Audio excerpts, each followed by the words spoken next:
오늘 하루 잘 보내셨나요? 오늘은 김동인의 무능자의 아내를 읽어보려고 합니다. 사실 이 글은 읽을까 말까 고민했던 책입니다.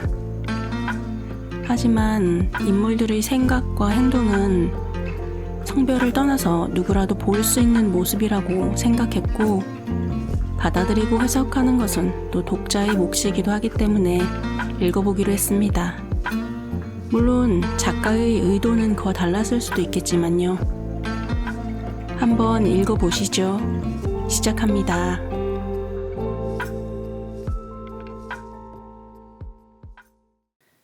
무능자의 아내 김동인. 기차는 떠났다. 어두컴컴한 가운데로 사라지는 평양 정거장이며 한때씩 몰려 서 있는 전송인들의 물결을 내다보고 있던 영숙이는 몸을 덜컥하니 교자 위에 내던졌다. 그리고 왼편 손을 들어서 곁에 앉아있는 어린 딸 옥순이의 머리를 쓸었다. 옥순아, 집에 도로 가고 싶지 않니? 옥순이는 무엇이라 입을 움찔거렸다. 그러나 기차의 덜컥거리는 소리에 옥순이의 소리는 들리지 않았다. 잠깐 옥순이의 얼굴을 들여다보고 있던 영숙이는 어린 딸을 위하여 공기침에 바람을 넣어서 잘 준비를 하였다. 그리고 옥순이를 눕혀놓은 뒤에 자기는 교자 한편 끝에 바짝 붙어 앉아서 머리를 창에 의지하고 눈을 감았다. 비창하다고 밖에는 형용할 수 없는 느낌이 그의 가슴을 무겁게 하였다. 그것은 괴롭고 무거운 기분이었다. 그러나 또한 어딘지 모르지만 통쾌하다는 느낌이 섞여 있는 기분이었다. 출분. 어떻게 보면 오랫동안 계획했던 일이라고 할 수도 있고, 어떻게 보면 돌발적 심리라고 할 수 있는 괴상한 심리의 결과인 이번 행동에 대하여 영숙이는 자기 행동에 여러 가지 변명을 하고자 아니하였다. 그가 이번의 이 일을 머리에 첫 번 그려본 것은 벌써 2년 전이었다. 방탕한 남편, 방종한 남편, 무능자. 그러면서도 아내에 대하여는 그 지아비로서의 온갖 권리와 심지어는 정도 이상의 호의와 희생을 요구하는 남편. 아내의 무지를 저주하면서도 자기의 무지를 자각하지 못하는 남편. 이러한 남편 아래서 6, 7년 동안을 그는 참고 살았다. 어떤 때에 그는 남편의 대리인이라는 명색으로 법정에 선 일도 있었다. 온갖 일에 대하여 참견하기 싫어하는 남편을 위하여 어떤 때에는 대금업자에게 돈주선을 하지 않을 수 없는 경우도 있었다. 남편이 만나기 싫어하는 손님은 그가 대신하여 회견하였다. 차차 줄어들어가는 재산을 남편을 대신하여 관리하지 않으면 안 될 그였다. 이곳 저곳에 널려있는 토지의 소작인들과 일을 치르러 나가는 것도 영숙이의 직책이었다. 때때로 있는 관청 교섭조차 영숙이가 대신 보지 않으면 안 되었다. 말하자면 영숙이는 그 집안의 주부인 동시에 또한 가장이요 대표자였다. 집안의 온갖 일을 아내에게 맡겨두고 남편은 번번 놀고 있었다. 때때로 변변찮은 소설을 써서 발표하는 것과 방탕의 길을 밟는 것, 이것이 남편이 하는 일이었다. 그 밖의 일은 아무런 것이든 남편은 내버려 두었다.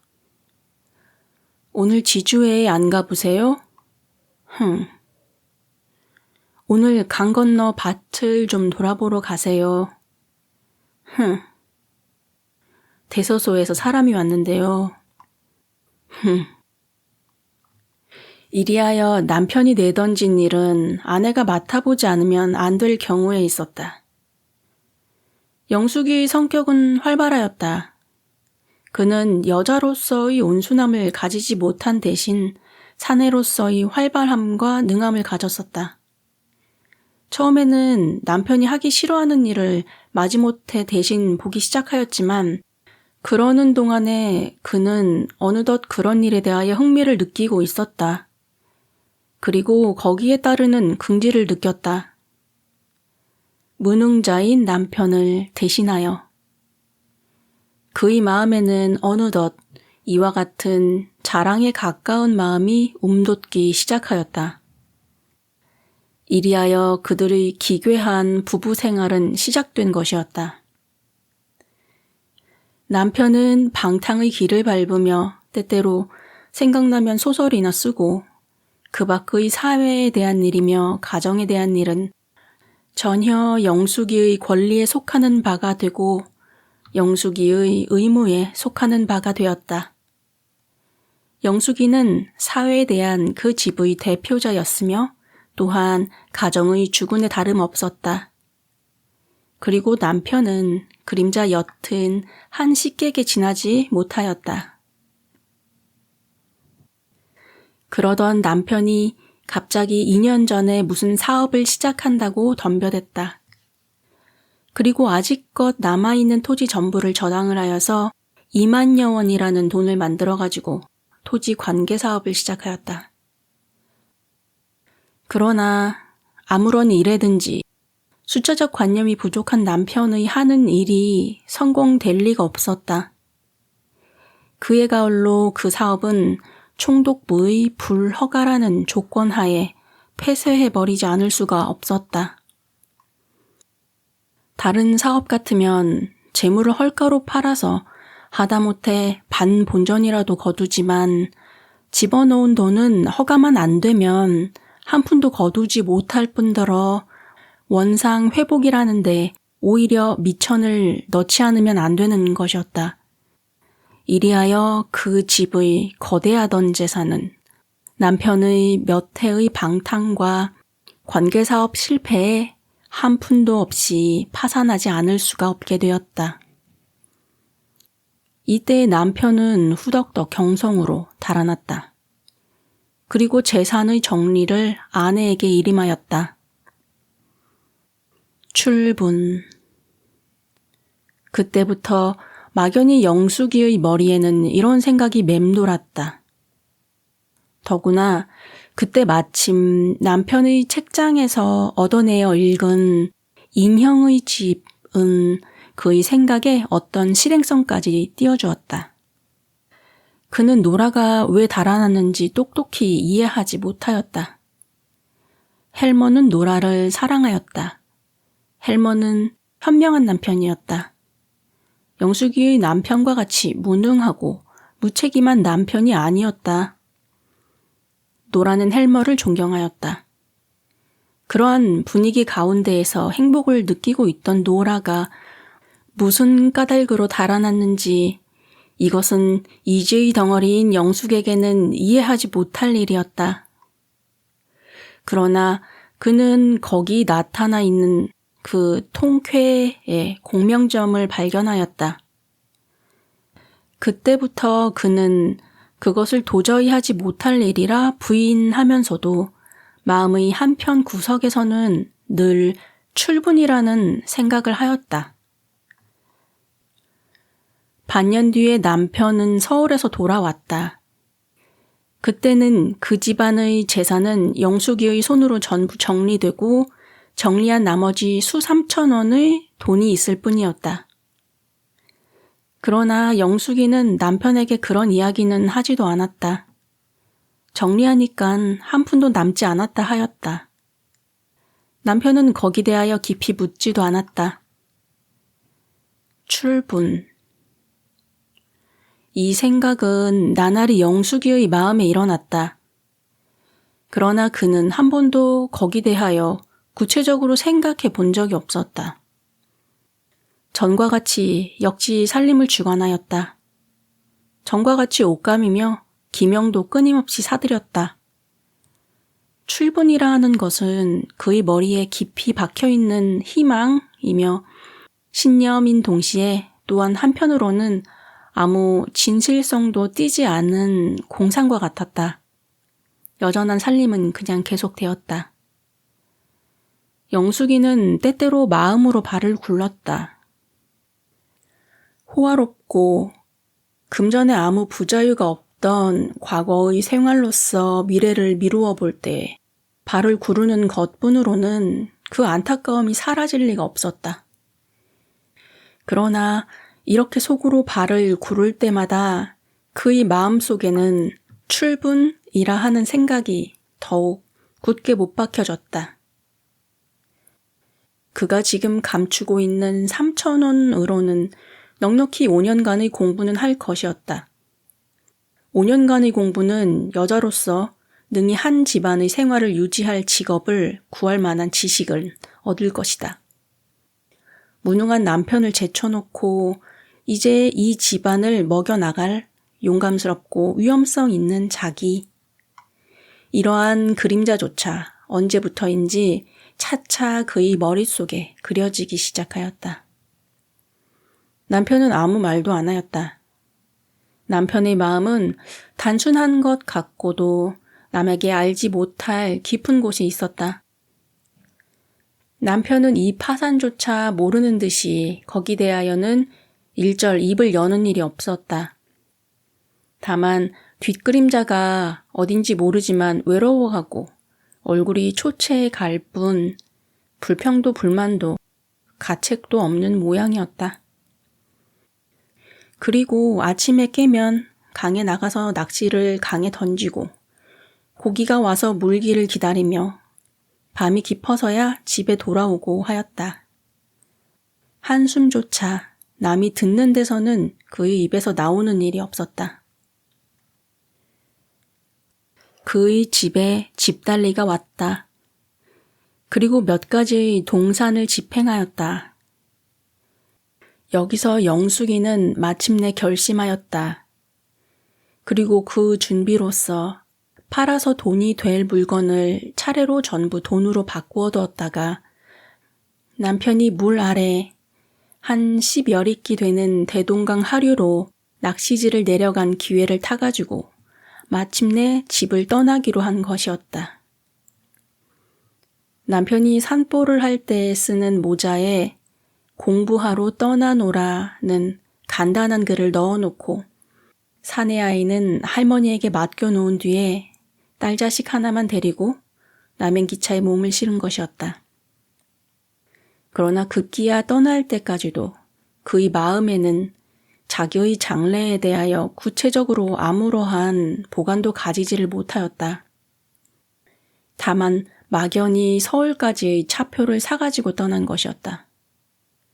뿐만 아니라 그의 마음속에는 이제 한 일주일 이내로 다시 평양에 돌아와 그 집안의 주부 노릇을 할 자기를 어렴풋이 예상하고 있었다.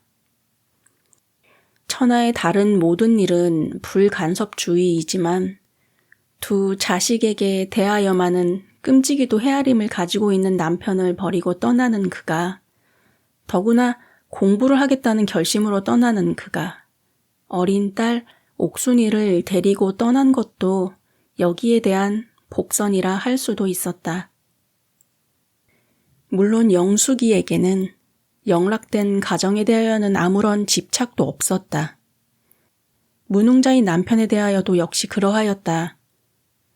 그러나 그의 조상이 수천 년간을 지켜온 바의 습관과 인습은 아무런 애착도 없는 집안일망정 다시 돌아와서 주권을 잡을 날과 때를 그에게 예상하게 한 것이었다. 쉽게 말하자면 그는 노라가 아니었다. 따라서 노라와 같이 공상과 막연한 추상적 관념 때문에 집을 떠난 것이 아니었다. 이즈음의 의무란 심사를 좀 삭히기 위하여 잠깐의 여행으로 떠나는 길에 전에부터 늘 그의 머리의 한편 구석에 잠겨있던 출분이라는 공상을 극적으로 가미한 데 지나지 못하였다. 따라서 이번의 이 출분은 어떻게 보면 오래전부터의 계획적 사건으로 볼 수가 있는 동시에 어떻게 보면 공상이 낳은 한 연극에 지나지 못하는 것이었다. 그의 마음은 비창한 심사로 찼다. 기차는 비상한 속력으로 밤의 중화평원을 닿는다. 그 가운데 앉아서 눈을 감고서 이런 생각 저런 생각을 하고 있는 그는 그 비창한 생각 때문에 눈껍질 속에 눈물까지 고이려 하였다. 그는 그즈넉이 눈을 떴다. 어린애는 아직 자지 않는지 몸을 벅적벅적 긁고 있었다. 영숙이는 머리를 어린애에게 가까이 가져갔다. 옥순아, 너 아직 안 자니? 옥순에게서는 대답이 없었다.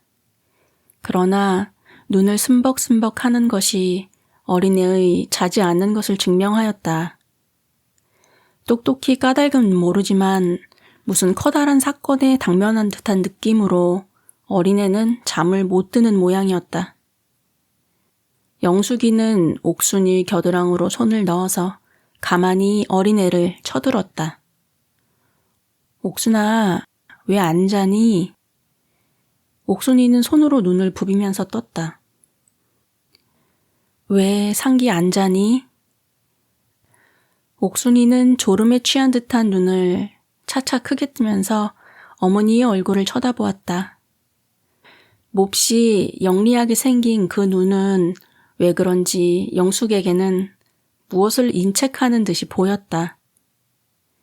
영숙이는 옥순이를 끌어다가 뺨을 마주 부볐다. 그리고 너 어디로 가는지 아니? 하고 물었다. 옥순이는 머리를 설레설레 저었다. 그리고 마치 속삭이듯이 몰라 하였다. 우리는 먼데 간단다. 인제는 집에 도루 가지 않고 아버지와 오라비와 다시 못 만난다. 그는 입을 더듬어서 옥순이의 어린 입을 찾았다. 그리고 거기다가 자기의 온갖 정열을 다 부어서 입을 맞추었다. 그의 눈에서는 하염없이 눈물이 나왔다. 그 눈물을 감추기 위하여 그는 눈을 옥순이의 머리에 묻었다. 이튿날 아침 서울에서 기차를 내린 영숙이는 어린 딸을 데리고 자기의 친구 은실이의 집을 찾아갔다. 은실이는 영숙이의 친구인 동시에 은실이의 남편은 또한 영숙 자기의 남편과 가까운 멋에 다름없었다. 정확히 말하자면 은실이의 남편과 자기의 남편이 친구이므로 은실이와 자기도 자연히 사귀게 되었고 사귀어 나아가는 동안에 서로 마음을 풀어헤친 벗이 된 것이었다. 너무 속상해서 좀 놀러왔소. 이런 간단한 변명으로 그는 자기의 이번 일을 설명할 뿐 은실이에게 대하여서도 기어이 말하지 않았다. 남의 속사정을 알 길이 없는 은실이는 더 깊이 묻지도 않았다. 그러나 이러한 가운데서도 영숙이의 마음은 어떤 기대로 늘 터질 듯이 긴장되었다.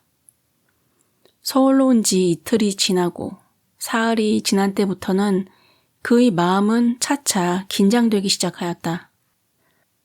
하루에 2번씩 있는 북에서 오는 기차 시간 뒤 1시간쯤은 그의 마음은 거의 터질 듯이 긴장되고 하였다.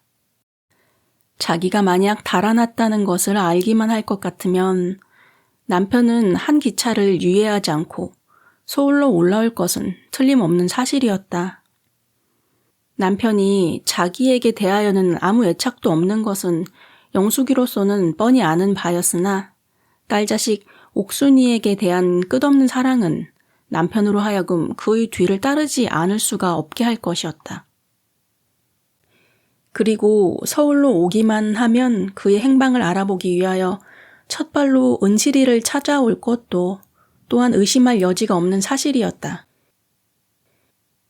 여기서 출발한 영숙이의 마음은 기차 시간이 지난 뒤 1~2시간씩은 안절부절 자기의 행동을 자기로도 제지할 수가 없이 긴장되고 하였다. 대문 소리가 날 때마다 그는 몸을 소스라치며 얼굴빛을 변하고 하였다. 영숙이 왜 그런지 늘 심사가 불편한 것 같아. 왜 그러우? 은실이는 때때로 이렇게 물었다. 그럴 때마다 영숙이는 뜻없이 씩 웃고 하였다. 그러나 그 웃음 아래 숨은 긴장으로 영숙이의 마음은 찢어지는 듯하였다. 한 주일이 지났다. 남편은 마침내 오지 않았다. 마지막에는 우편이 배달되는 시간까지도 몹시도 기다려 보았으나 남편에게서는 한마디의 편지조차 없었다. 내가 출근하는 줄을 모르고 혹은 서울에서 며칠 놀다 내려오는 줄만 알고 돌아오기를 기다리고 있지 않나? 이러한 생각조차 차차 그의 마음에 일어나기 시작하였다.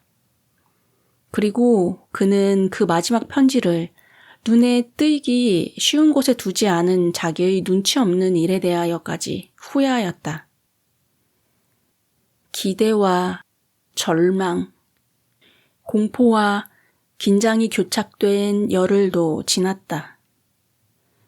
아무리 가까운 친구의 집이라 하나 까닭없이 서울로 올라와서 한없이 집에 묵어 있을 수도 없는 영숙이는 어떻게든지 자기의 몸을 처치하지 않을 수가 없었다.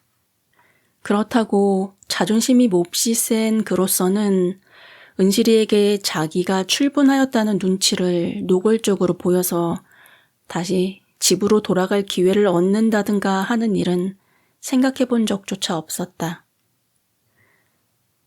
1000년 세월하고 은실의 집에 남편에게서 무슨 통지가 있도록 기다릴 수도 없고 이제 다시 머리를 숙이고 평양으로 돌아갈 수도 없는 그는 여기서 최후의 결심을 하지 않을 수가 없었다.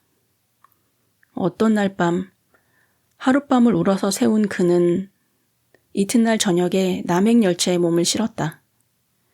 차표는 부산까지 샀다. 부산은 뭘 하러 가오? 이렇게 묻는 은실이의 물음에 영숙이는 먼 친척이 부산에 있다는 막연한 대답으로써 자기의 행방을 암시할 뿐 기차에 몸을 맡겼다. 그러나 급기야 기차가 경성역을 떠날 때에는 그는 자기의 앞에 커다랗게 막혀있는 생활과 거기에 따르는 공포 때문에 어린 옥순이를 쓸어안고 울었다. 체면도 예의도 모두 잊어버리고 몸을 고민하듯이 떨면서 흐느껴 울었다. 사흘 뒤에 그는 동경 땅을 밟았다. 그때에는 벌써 그의 결심은 되어 있었다. 아무 애착도 없는 가정을 버리자. 그리고 자기는 여자로서의 직업을 구할 만한 지식을 하나 배우자. 그것이 비록 무능자가 아니요 훌륭한 남편일지라도 남편을 힘입으려는 마음을 버리자. 겨우 한두 마디밖에 통하지 못하는 영숙이의 일어에 대한 지식으로 어떻게 뉘집 다락 하나를 얻은 뒤에 그는 어린 딸을 데리고 자취생활을 하면서 일본말을 배우기에 온 힘을 썼다. 동시에 옥순이가 차차 귀찮아지기 시작하였다.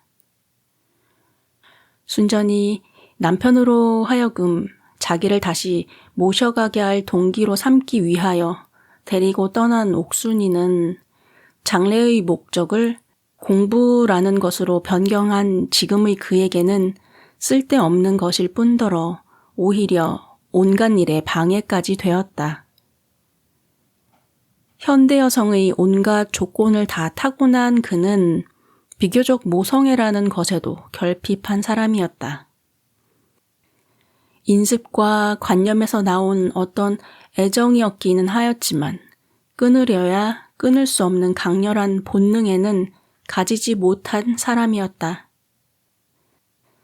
아직 말을 통하지 못하는 어린애가 외로이 문간에 서서 낯선 통행인들을 쓸쓸히 바라보고 있는 모양은 평양 자기 집에서 히히 날뛰던 이전의 모양과 비교되어 그의 마음을 우려내는 듯이 아프게 하였지만 그뿐이었다. 동정의 사랑, 그 이상의 위대하고 귀여운 모성애는 그다지 심하지 않았다. 그는 때때로 어린 옥순이를 끌어당겼다. 옥순아, 갑갑하니? 이해할 수 없는 환경의 돌변에 어린 옥순이의 마음은 바로 설 수가 없는 모양이었다. 그는 자기의 어머니에 대하여조차 남에게 대하는 것과 같은 태도를 취하였다. 조심조심히 거의 들리지 않을 만한 작은 소리로 응 하고 간단히 대답할 뿐이었다. 그런 뒤에는 눈을 폭 내려뜨는 것이었다. 도루 집에 갈까? 그러면 어린 옥순이는 영리하게 생긴 눈을 다시 치뜨고 어머니의 얼굴을 말똥말똥 쳐다보다가 눈을 굴리며 입을 비쭉비쭉 울고 마는 것이었다. 어떤 날 저녁 영숙이는 딸을 데리고 야시 구경을 나갔다. 이리저리 구경을 다니다가 어떤 잡지전 앞에까지 이르렀을 때에 옥순이는 그 자리에 딱 섰다. 자, 가자. 두어 번 채근을 해보았지만 옥순이는 못 들은 채 하고 그냥 서서 무엇을 들여다보고 있으므로 그도 호기심으로 옥순이의 바라보는 곳을 보니깐 그것은 어린애의 그림책이었다. 그래서 그것이 욕심나나 보다 하여 그 책을 집으려다가 영숙이도 또한 그 책에 호기심을 일으켰다. 그 책 뚜껑에 있는 채색판의 어린애의 그림에는 영숙이가 평양에다 내버리고 온 아들 옥순이 오라비와 흡사이도 같이 생긴 아이가 그려져 있었다. 영숙이는 그 책을 7전을 주고 사서 옥순이를 주었다. 옥순이는 기쁜 듯이 그 책을 받아가지고 불빛에 비추어서 그 그림을 들여다보고 있었다. 이게 누구 같으니? 영숙이는 허리를 굽혀서 옥순이 귀에 가까이 입을 갖다 대고 물었다. 옥순이는 기쁜 듯이 방싯 웃었다. 그 웃음은 평양을 떠난 이래 근 일삭을 옥순이에게서 보지 못했던 참 마음의 웃음이었다.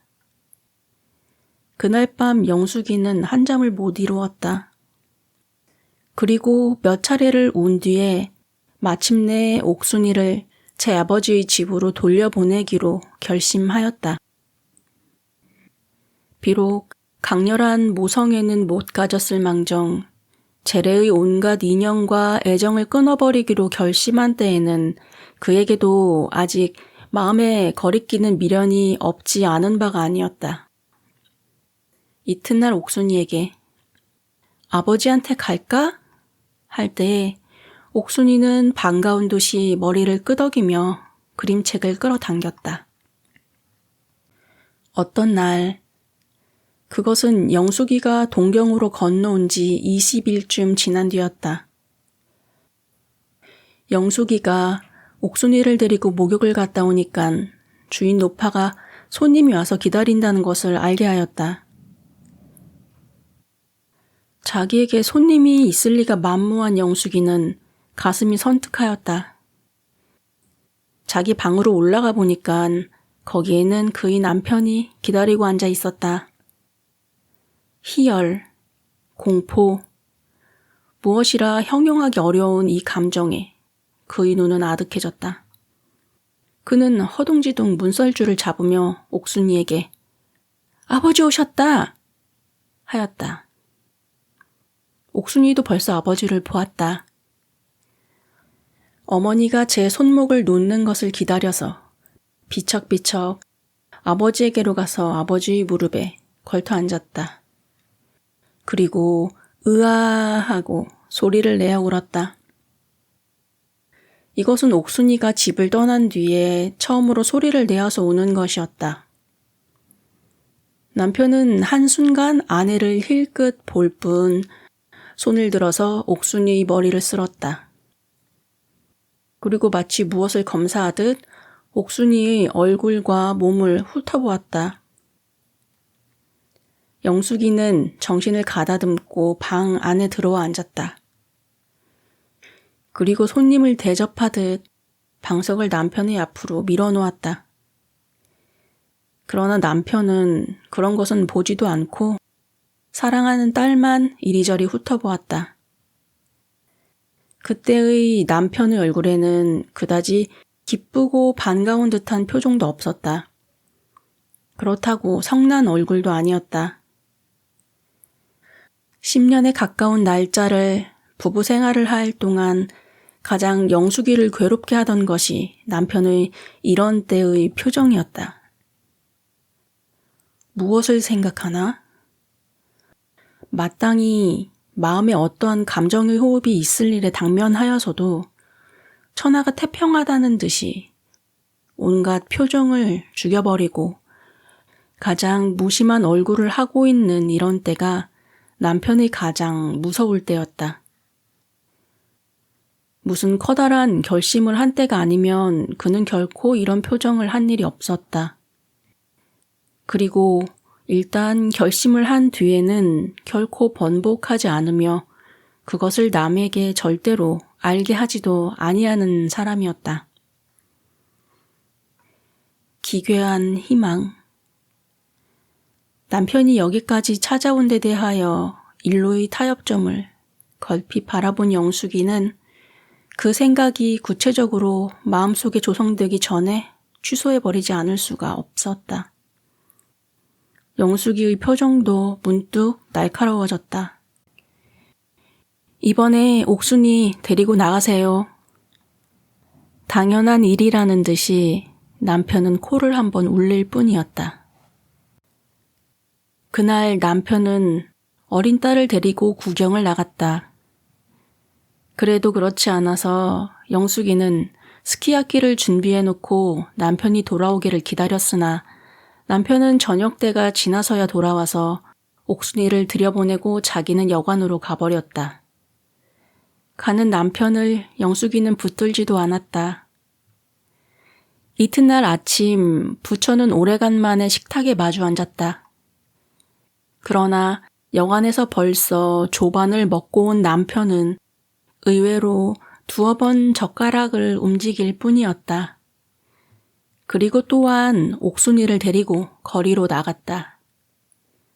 그리고 본국에 남겨둔 아들을 위하여 몇 가지의 장을 보아가지고 돌아와서 그날 밤으로 귀국하겠다는 말을 아내에게 하였다. 하시구려. 영숙이는 간단히 대답할 뿐이었다. 남편은 아내를 데리고 가려고 아니하였다. 아내도 남편을 쫓아가려고 아니하였다. 비참한 기분 아래서 어린 딸 옥순이를 가운데 앉혀놓고 서로 말없이 앉아있는 동안에 시간은 흘렀다. 나오려는 눈물, 나오려는 원망, 나오려는 한숨. 이런 것들을 참느라고 악물고 있는 영숙이의 입술은 부들부들 떨렸다. 무슨 생각을 하는지 혹은 아무 생각도 안 하는지 남편은 무심히 영숙이가 일어 연습하느라고 사다 둔 어떤 여학생 잡지를 가장 흥미있는 듯이 읽고 있었다. 기차 시간이 가까웠다. 차비 좀 주세요. 나도 귀국하고 말게. 영숙이는 마침내 한마디 말로 시험으로 던져보았다. 남편은 읽고 있던 잡지를 책상에 놓았다. 그리고 시계를 꺼내보았다. 에쿠, 시간이 거의 됐군. 남편은 아내의 말에는 대꾸도 안 하고 일어서서 아래층으로 내려갔다. 그 뒤에는 주인 노파에게 택시 한 대 부탁하는 소리가 들렸다. 이때껏 비상한 조심성으로 말없이 앉아있던 옥순이가 마치 집 잃은 아이같이 입을 비쭉비쭉 하면서 일어서더니 큰일이나 난 듯이 아버지를 찾으며 울기 시작하였다. 아래층에서 아버지의 목소리가 위층으로 날아왔다. 야, 울기는 왜 울어? 나 혼자 갈 것 같아서 그러니? 내려오너라. 옥순이는 비칠비칠 아래층으로 내려왔다. 모반함을 받은 분노와 자존심을 꺾은 불육회로서 영숙이는 내려가는 어린 딸의 뒷모양을 흘겨보았다. 옥순이는 아래층으로 내려가서 아버지의 품에 안긴 뒤에야 처음으로 안심한 듯이 울음을 그쳤다. 그 울음소리가 그치면서 남편이 주인 노파에게 이야기하는 소리가 들렸다. 이봐요. 아직 6살 난 어린애가 어미를 버려두고 애비를 따라가겠다는구려. 얘 어미라는 사람은 아이 어미 노릇을 할 자격이 없는 사람이야요. 뭐 하튼 사내구려. 여인이 아니야. 노파는 2층으로 올라왔다. 그리고 애원하듯이 영숙이의 손목을 잡았다. 안주인, 왜 남편을 따라서 귀국하지 않으세요? 영숙이는 비웃음을 띤 점잖은 얼굴로 노파의 말 대답을 대신할 뿐 입은 열지 않았다. 그러나 이러한 가운데서도 영숙이는 희망과 절망과 공포로서 마음은 끝없이 긴장되었다. 노파의 주선, 자기와 남편의 사이를 영구히 숙명적으로 연결시킬 어린 자식. 여기 대하여 얼마의 촉망을 하지 않을 수가 없는 그는 절망의 가운데서도 알지 못하는 희망으로 노파의 주선을 그대로 버려두었다. 노파는 몇 번을 위층으로 올라오고 아래층으로 내려갔다. 마지막에는 어린 옥순이까지 얼러보았다. 그러나 모든 일이 헛되이 돌아갔다. 남편은 노파의 간청을 웃음으로 대답할 뿐이었다. 어린 옥순이는 아버지의 몸에 꼭 안겨서 떨어지지를 않았다. 영숙이도 마침내 온갖 미련을 끊어버리지 않을 수가 없었다. 마지막에 노파가 올라와서 영숙이에게 내려가서 영감의 팔을 잡고 늘어지라는 부탁을 할 때 영숙이는 마침내 거절하는 태도를 노골적으로 나타내지 않을 수가 없었다. 인젠 그만두어요. 그런 무능자를 따라서 귀국했다가 밭바가지 들고 다니게. 생각만 해도 진저리가 나요. 그는 이렇게 거절해버렸다. 택시가 왔다. 남편과 옥순이가 택시에 오르는 소리, 서로 작별하는 소리, 그 뒤에는 택시의 떠나는 소리가 들렸다. 아직껏 무서운 참을성으로 참고 있었지만 영숙이는 더 참지 못하여 그 자리에 쓰러졌다. 그리고 마치 어린애와 같이 발버둥을 치며 울었다. 안주인, 진정하세요. 그러게 내 그러지 않더냐고. 남편을 왜 따라가시지 않았어요? 영숙이는 벌떡 일어났다. 그리고 갑자기 1분 말이 나오지 않는 그는 조선말로 노파를 욕하였다. 그런 뒤에 눈물을 씻고 남편이 잊어버리고 간 권련을 끌어다가 한 개 붙여 물었다. 남편이 귀국한 지 한 일주일 뒤에 영숙이도 귀국했다. 아직도 자기는 똑똑히 그렇다고 생각해 본 일은 없었으나 동경에서 공부를 준비하고 있던 그의 마음 한편 구석에는 온전히 그 공부를 문제 밖으로 삼고 이제 다시 귀국하여 그 집안의 주부로서 일을 할 생각이 늘 움직이고 있었던 것이었다. 더구나 비교적 영리한 그는 자기의 나이가, 그는 벌써 28이었다. 이제 공부할 시기가 지났다는 것도 깨달은 것이었다. 막연히 남편이 자기를 맞으러 올 때를 꿈과 같이 기다리고 있던 그에게 그의 예상대로 남편이 오기는 왔으나 자기는 돌아보지도 않고 어린 옥순이만 휙 채워가지고 귀국해버렸는지라 이제 더 동경에 혼자서 묵고 있는 것은 온전히 무의미한 일이었다.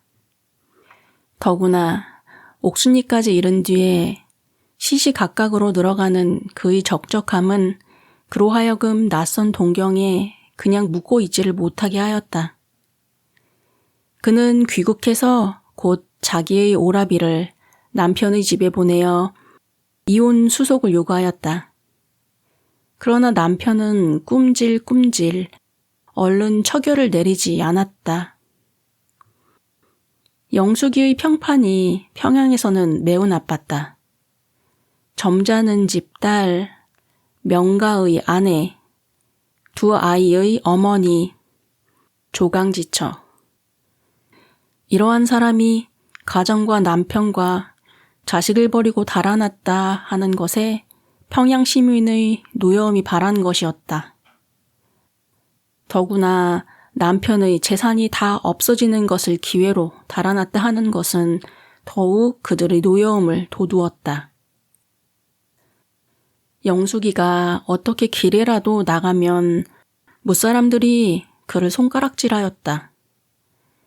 이전에는 가깝게 사귀던 사람이 그를 만나면 힐끔 돌아서 버리는 사람조차 흔히 있었다. 거기에 대한 반항적 태도로서 불어 머리를 들고 평양 시내를 일 없이 한동안 돌아다녀 보았으나 그는 마침내 평양을 떠나서 서울로 올라가기로 결심하였다. 더구나 그 결심 가운데에는 용감스럽게도 자기의 장래를 개척해 보겠다는 장한 희망까지 섞여 있었다. 그의 그때의 결심에 의지하건대 그는 서울로 올라가서 여성해방 운동의 한 거두가 되지 않으면 안 될 것이었다. 자기의 남편이 사회에서 얻은 소설가로서의 명망보다 훨씬 더 크고 빛나는 명망을 짊어지지 않으면 안 될 것이었다. 헬머의 집에서 벗어난 노라가 이 뒤에 다시 헬머 앞에 나타낼 때에는 헬머로 하여금 머리를 숙일 만한 인격과 명성을 얻지 않으면 안 될 것이었다. 이만한 결심 아래 그는 평양을 뒷발로 차 던지고 서울로 올라갔다.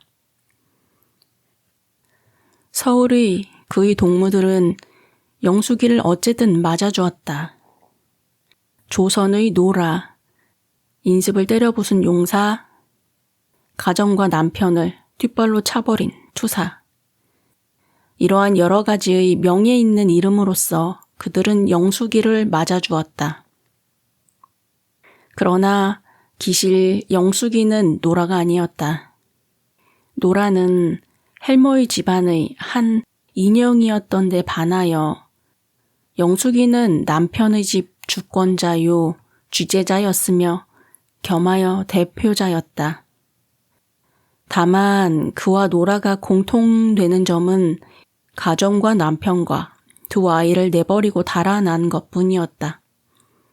그러나 노라가 가정과 남편과 자식을 버리고 달아난 데 대하여 자세하고 완전하게 이해를 못 가진 영숙이는 자기를 그 유명한 문호 입센이 세상에 보여준 한 대표적 이상적 여성 노라와 같은 사람으로 믿은 것뿐이었다.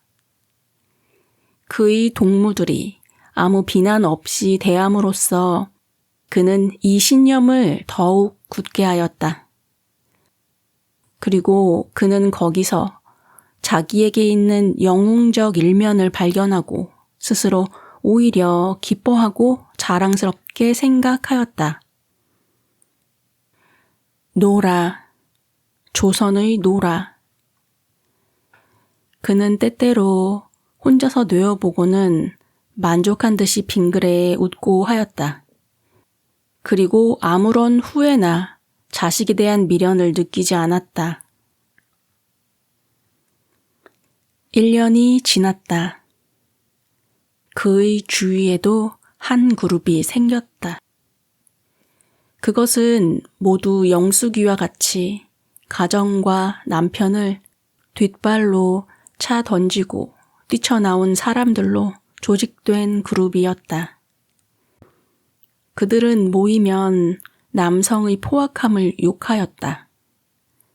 남성, 더구나 남편이라는 남성의 우월감과 거기에서 나온 압제를 저주하였다. 그리고 여자의 해방을 부르짖었다. 우리도 사람이다 하였다. 그리고 아무 불평과 불만이 없이 가정생활을 하는 친구들을 찾아다니면서 가정에서 뛰쳐나오기를 권하였다. 남편을 반역하기를 권하였다. 그리고 그들의 유일의 표어는 인습을 벗어버리라는 것이었다. 그러는 가운데서도 그를 가장 괴롭게 한 것은 때때로 폭풍우와 같이 그를 엄습하는 성욕의 물결이었다. 30 과부, 가장 성적 충동을 느낄 시기에 있는 그는 때때로 무섭게 몸과 마음을 엄습하는 성욕 때문에 눈이 어두워지고 정신이 아득해지는 때까지 있었다. 어떤 가을날 저녁, 이날도 성적 충동 때문에 몸과 마음을 걷잡을 수가 없던 그는 후다닥 산보를 나갔다. 그리고 이 골목에서 저 골목으로 돌아다니던 그는 어떤 좁은 골목에서 술 취한 사람 하나를 만났다. 영숙이는 길을 비켜주느라고 어떤 집 담장을 꼭 끼고 섰다. 취한 사람은 영숙이의 앞에까지 왔다. 그러나 지나가지는 않고 딱 멈추고 서서 영숙이를 들여다보았다. 처음에 영숙이는 침이라도 탁 뱉어주고 가버리려다가 이상한 호기심으로 태연히 마주 바라보아 주었다. 취한 사람은 눈의 초점을 맞추는 듯이 얼굴을 이리 찡그리고 저리 찡그리며 한참 영숙이의 얼굴을 바라보다가 그만 혼자서 하하하하 하고 웃더니 뭐야, 노파 아니야? 하고는 비틀비틀 걸어가 버렸다. 오라질. 영숙이도 마구 저주를 하였다. 그리고 노여움으로 흥분이 되어 씩씩거리며 집으로 돌아와 버렸다. 그러나 그 뒤부터 영숙이는 차차 화장에 몹시 힘을 쓰기 시작하였다. 무능자인 그의 남편은 무얼하나 가정에서는 아무것도 모르는 한 바보였지만 사회적으로는 예술과 소설가의 한 거두로서 이름이 있던 그의 남편은 이 즈음은 아무것도 쓰는 것이 없었다. 그의 반대파에서는 그를 청산하였다고 기뻐들 하였다. 본시 자기에 대한 비평이나 반박에 대하여는 일절 응답을 안 하던 그는 역시 침묵을 지키고 있을 뿐이었다. 영숙이는 그것을 자기의 힘으로 믿었다. 자기가 아직껏 그의 집안의 현부로서 온갖 일을 다 살펴주어서 그로 하여금 집안에 대하여는 마음 놓고 창작의 붓을 들게 하였기에 그의 문명이 올랐지. 자기를 잃어버린 그는 지금은 다만 한낱 바보에 지나지 못할 것이었다. 집안의 가장과 주부를 겸하여야 할 지금의 그, 어린애들의 아버지와 어머니 노릇을 겸해야 할 그, 더구나 가난에 쌓인 그가 아무것도 하지 못할 것은 정해둔 일이었다. 인제야 저도 다 됐지. 때때로 영숙이는 자랑에 가까운 마음으로 이렇게 자기에게 이야기하고 하였다. 그리고 그러한 태도를 남에게 나타내기도 결코 주저하지 않았다. 글쎄 봐요, 바보라오, 바보야. 제가 무얼 하나. 내가 있었기에 이러고 저러고 했지. 할 게 뭐란 말이요. 아마 그 사람을 직접으로 모르는 사람들은 훌륭하게 알겠지? 그렇지만 급기야 만나보면 우스워요. 그는 친구들에게 이렇게 자랑하였다. 그리고 여성의 위대한 힘을 더욱 과장하였다. 또 1년이 지났다.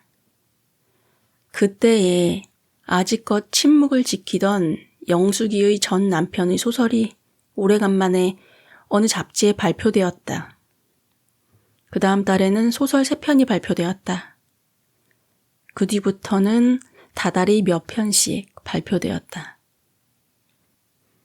영숙이는 의외의 마음으로 이 광경을 바라보았다.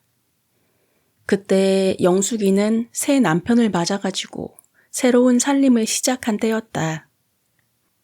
그의 동지들도 대개 한 사람 혹은 몇 사람씩 소위 제비를 달고 있었다. 영숙이의 지금 남편은 영숙이의 어떤 친구 제비이던 사람이었다. 그러나 이때 영숙이는 차차 자기의 생활과 미래에 대하여 불안을 느끼기 시작한 때였다. 더구나 그 불안 속에는 커다란 불육회조차 있었다. 자기라는 한 여성은 시대의 한 희생물에 지나지 못하지는 않나 하는 것을 어렴풋이 지각한 데서 나온 커다란 불육회였다. 그것은 명료하지 못한 불육회였다. 그러나 가슴을 우려내는 듯한 아픔에 다름없었다. 영리한 그는 지금 남편과 언제든 백년해로를 속삭이면서도 이 살림이 며칠을 계속하지 못할 것을 막연히 느꼈다. 그런 뒤에는 또 한 남편을 구하지 않을 수 없을 것이었다. 셋째에서 넷째로, 넷째에서 다섯째로. 이렇게 지낼 동안 자기의 얼굴에 주름살만 잡히면 그때는 온갖 파멸이 이를 것이었다. 지금 매일 신문지는 새로운 여성이 가정을 버리고 뛰어나오는 것을 보도한다. 그리고 그것은 모두들 영숙이와 마찬가지고 아무런 완전한 자각도 없이 혹은 일시적 반항심을 혹은 일시적 들뜸으로 혹은 남의 권고에 넘어가서 자기의 장래라는 것은 고찰해 볼 여유도 없이 뛰쳐나오는 것이었다. 그리고 그러한 현상은 이후에도 끊임없이 계속될 것이었다. 그리하여 20년, 30년 혹은 50년이 지나서 영숙이 같은 선구자들이 어떠한 말로를 지었는지 역사라 하는 것이 예증을 들게 될 때에야 비로소 그칠 것이었다. 그러면 자기라 하는 한 여성은 후인을 경계하는 한 표본에 지나지 못하나 할 때에 그는 온몸을 떨었다. 그리고 제 장래를 위하여 마음은 늘 전전긍긍하였다. 그리고 그러한 심리의 결과로서 그는 지금의 이 남편만은 어떻게 해서든 잃지 않으려고 온 수단을 다 썼다. 자기보다 나이 어린 남편의 사랑, 좀 하면 튀어나가려는 그 사랑을 구하기 위해 그는 별 아양을 다 부려보았다. 전 남편의 가정에서 주권자요 주재자이던 그는 이번의 이 가정에서는 뚝 떨어지면서 인형의 지위는커녕 피정복자의 지위조차 잃어버리지 않으려고 온 수단과 노력을 다 쓰지 않으면 안 될 지위에 있었다. 그리고 지금 남편의 환심을 사기 위하여는 그는 전 남편에게서 달아날 때 가지고 나온 3,000원의 돈, 아직껏 꼭꼭 싸서 감춰두었던 것조차 내놓기를 주저하지 않았다. 이리하여 커다란 불안과 노력 아래 영숙이의 두 번째 가정생활은 차차 진행되었다. 또 반년이 지났다. 그때 신문은 영숙이의 전 남편의 혼약을 보도하였다. 고독한 가운데서 비상한 정력으로 창작을 하던 씨는 전 부인이 출분한 지 3년 되는 이 여름에 모 양과 가연을 맺어 우는 신문의 문단 소식란에 이러한 기사가 났다. 그때의 영숙이는 두 번째의 가정생활조차 깨어져 버리고 자기의 입을 치기 위하여 거리에서 웃음을 파는 한 직업 여자가 된 때였다. 영숙이의 두 번째 가정이 깨어진 데 대하여는 영리한 영숙이로도 그 이유를 똑똑히 알 수가 없었다. 영숙이가 전 남편의 집에서 뛰어나온 것과 같이 그 이유는 지극히 막연한 것이었다. 이 다음에 돈 많이 벌어가지고 다시 만납시다. 이 한마디를 마지막 말로 남겨놓고 남편은 나가서 다시 집에 돌아오지 않은 것이었다.